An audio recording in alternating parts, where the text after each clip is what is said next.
شمالی کشمیر کے بارامولہ کے رہنے والے سینئر صحافی بشیر احمد عرف بشیر الصفا اس دنیائی اجل کو لبیک کہہ گئے۔ ان کی وفات پر تمام صحافت برادری نے گہرے رنج و غم کا اظہار کیا۔ بسم اللہ الرحمن الرحیم۔ السلام علیکم ناظرین، آپ دیکھ رہے ہیں کشمیر ٹراول۔ اس وقت میں موجود ہوں بارامولہ کے کانلی باغ علاقے میں، جہاں پہ آج صبح ایک سینئر صحافی جن کا نام بشیر احمد تھا وہ اس دائی اجل کو لبیک کہہ گئے۔ حالانکہ آپ کو میں بتا دوں کہ وہ بشیر الصفا کے نام سے جانے جاتے تھے۔ اس حوالے سے صحافت برادری سے وابستہ تمام افراد نے گہرے رنج و غم کا اظہار کیا ہے۔ بہرحال اس وقت میرے ساتھ موجود ہے کشمیر کراؤن کے ایڈیٹر ان چیف شاہد عمران۔ مزید ان سے اس حوالے سے بات کرتے ہیں۔ بسم اللہ الرحمن الرحیم۔ جتنے بھی ویورز ہمیں اس وقت دیکھ رہے ہیں ان کو میں بتا دوں کہ آج یہ شاید شمالی کشمیر کے بارامولہ کے تمام جو صحافی ہیں وہ آج یتیم ہو گئے، کیونکہ جہاں تک بشیر صاحب کا تعلق ہے وہ نہ صرف اس دور میں صحافت کا جو شمع ہے وہ انہوں نے جلایا تھا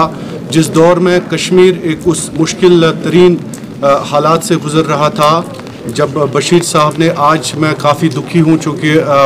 میں ایک ینگ جرنلسٹ ہوں، لیکن ان کا سایہ ہم پر ہمیشہ ایک والد کی طرح، ایک باپ کی طرح تمام بارامولہ کے جتنے بھی جرنلسٹ ہیں یا شمالی کشمیر کے جتنے بھی جرنلسٹ ہیں، آج بشیر صاحب کی وفات پر میں بہت ہی دکھی ہوں، اور میں اللہ تعالیٰ سے یہ دعا کرتا ہوں کہ ان کو جنت الفردوس میں جگہ ملے۔ جہاں تک بشیر صاحب کی کنٹریبیوشن کا تعلق ہے، بشیر صاحب نہ صرف ایز جرنلسٹ ایک بڑے دل کے مالک تھے، بلکہ بشیر صاحب کی بات اگر آپ کہیں پہ بھی کریں گے، بارامولہ میں یا کپوارہ میں یا بانڈی پورہ میں، حتیٰ کہ سری نگر کی پریس کالونی میں، تو بشیر صاحب کی کنٹریبیوشن کو ہم بھلا نہیں سکتے ہیں۔ تو کشمیر کراؤن کے ایڈیٹر ان چیف کی حیثیت سے آج میری ٹیم جو ہے بشیر صاحب کے خاندان کے بالکل ساتھ ہے اس غم میں۔ ہم اپنا دکھ ان کے ساتھ برابر اس دکھ میں شریک ہیں، اور بشیر صاحب کو ہم اس لحاظ سے یاد کریں گے کیونکہ میری زیادہ تر بات بشیر صاحب سے نہیں ہوتی تھی، کیونکہ ہم زیادہ تر جو صحافت ہے رورل ایریاز میں کرتے تھے، بشیر صاحب بارامولہ ٹاؤن میں زیادہ رہتے تھے۔ ایک دفعہ میں بشیر صاحب سے جب ملاقات ہوا تو بشیر صاحب سے سلام کر کے میں نے یہ پوچھا تھا کہ بشیر صاحب آپ نے اس دور میں کیسے صحافت کی ہے؟ تو یقیناً ان کا جواب تھا کہ جہاں تک اس دور کا تعلق ہے، ہم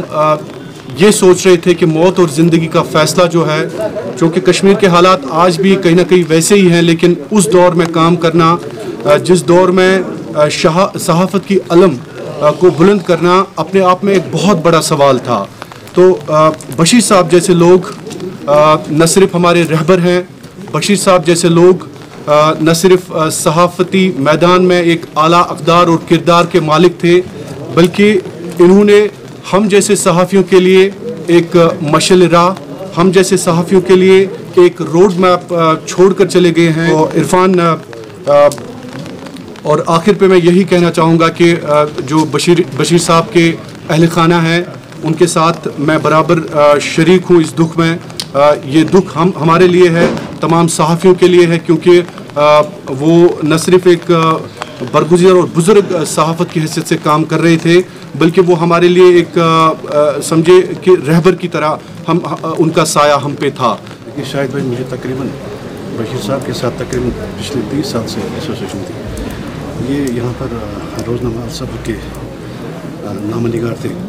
شمالی کشمیر کے، اور انہوں نے جتنے بھی ہم اس وقت نئی جو بارامولہ سے ابھرتے ہوئے جرنلسٹ آئے تھے ان کو بہت ہی حوصلہ افزائی کرنا، وہ نہایت ہی ایک ہیومرس پرسنالٹی تھی اور ایک زندہ دل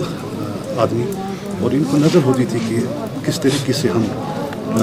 ایک اگر کوئی نیوز ہوتی ہے اس کے کیا اثرات ہوں گے، اس کے کیا محرکات ہوں گے، بہت ہی جان فشانی سے اس کو یہ انجام دیتے تھے۔ یہ ہمارے لیے اس وقت قصبہ بارامولہ، بالخصوص بارامولہ ورکنگ جرنلسٹ ایسوسیشن جو بھی اس پیشے سے وابستہ ہے، ان کے لیے یہ نہایت ہی عظیم صدمہ ہے۔